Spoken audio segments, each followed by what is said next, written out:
গোশ খাবে? এরা চুপ আজকে, এদের দ্বারা আর কিছু বিশ্বাস নেই। আরে হ্যাঁ না বলবে তো, খাবে। বাহ, খুব ভালো। আচ্ছা বাহ, কেন খাবেন না? কেন খাবেন না বলবেন তো? হ্যাঁ না, নামাজ ছেড়ে দেওয়া, পাকামি করার জায়গা পাও নাই, শিখে রেখেছে শুয়োরের গোশ খাওয়া হারাম, নামাজ ছেড়ে দেওয়া। কেন নামাজ পড়ো না? আমাদের জন মদ্দরা শুক্রবার মসজিদে নেবে, আল্লাহর বলতে যা, আল্লাহ যাই যাই ইনশাল্লাহ বেঁচে থাকলি আগে শুক্রবার দেখা হবে। হ্যাঁ না না, হ্যাঁ না না, তার মানে মালগুলো সব শুকনো মোল্লা, শুক্রবার নামাজ পড়ে। ঠিক বলছি না ভুল বলছি?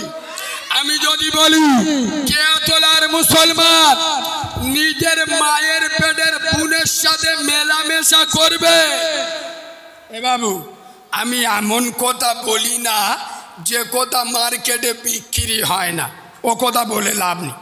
এমন কথা বলবো কানতে রক্ত বেরোবে। এক কথা বুঝতে পারেনি? কালার কালার কানে আওয়াজ পৌঁছাতে গেলে আলু বোমে কাজ হবে, এই দেখ পেটো বোম মারতে হবে। আরে ঠিক না ভুল?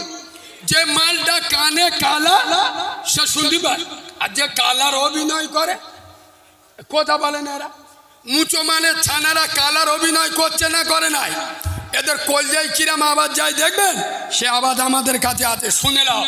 আমি যদি বলি কিয়াতলার মুসলমান নিজের বোনকে রেপ করবে, নিজের বোনকে ধর্ষণ করবে, এরা আদলা ইট নিয়ে আমার মাথায় ঝাড়বে। এই নাসির আর বাপিয়ে কোন বক্তা ধরে এনেছে? এই টোকা ছেলে বড় বড় কথা বলছে, নিজের বোনকে কেউ রেপ করতে পারে?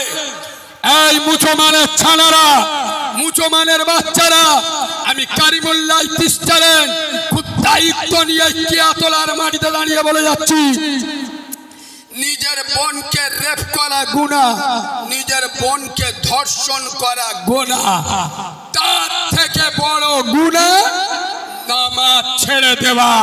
আজ বাংলার মুসলমানের ছানারা, সূর্যপুরের মুসলমানের বাচ্চারা নামাজ ছেড়ে দেওয়া গুনাহ বলে মনে করে, করে